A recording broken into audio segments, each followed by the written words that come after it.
Bonjour Monsieur l'ambassadeur, merci de nous accorder cette interview. Cette année marque le 20e anniversaire du Forum sur la coopération sino-africaine.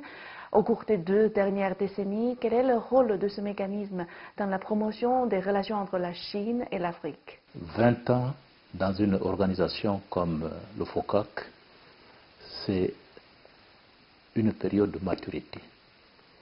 Beaucoup de priorités au niveau des États africains ont été prises en considération dans le cadre du FOCAC. Donc c'est une coopération dynamique. Y a-t-il des projets sino-africains dans votre pays qui concrétisent les résultats obtenus par le Forum?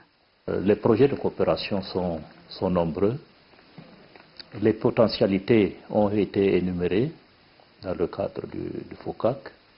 Et en ce moment précis, en ce qui concerne mon pays, évidemment, nous assistons à des investissements chinois dans le domaine de l'énergie, de l'agriculture, de l'économie numérique et également dans le domaine de la santé. Et nous espérons que ce qui a été fait puisse être doublé, voire triplé, parce que comme vous le savez, les potentialités au niveau de l'Afrique, du continent africain, existent, que ce soit en termes de matières premières, que ce soit en termes de produits agricoles, mais ces matières premières ne sont pas transformées sur place. Et également en ce qui concerne l'agriculture, nous avons des produits agricoles, mais qui ont besoin d'être transformés.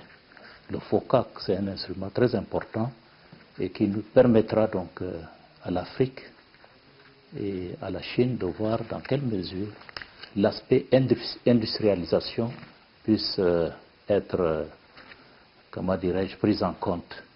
Face à la pandémie, la Chine et l'Afrique se sont mutuellement apportés soutien et assistance. Donc, y a-t-il des épisodes, des histoires vous ont laissé une impression particulièrement marquante? Je vous dis que je tire chapeau à la Chine, parce que la Chine a pu maîtriser la situation très vite. Vous avez un peuple, une population très disciplinée et des mesures énergiques ont été prises dès le début pour pouvoir donc juguler cette pandémie.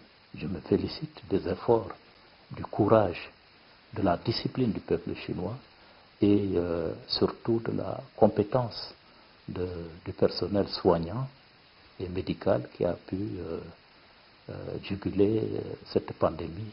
L'Afrique serait encore reconnaissante envers la Chine avec le vaccin qui est en ce moment en train d'être examiné, d'être étudié, d'être développé pour que l'Afrique aussi en bénéficie le moment venu.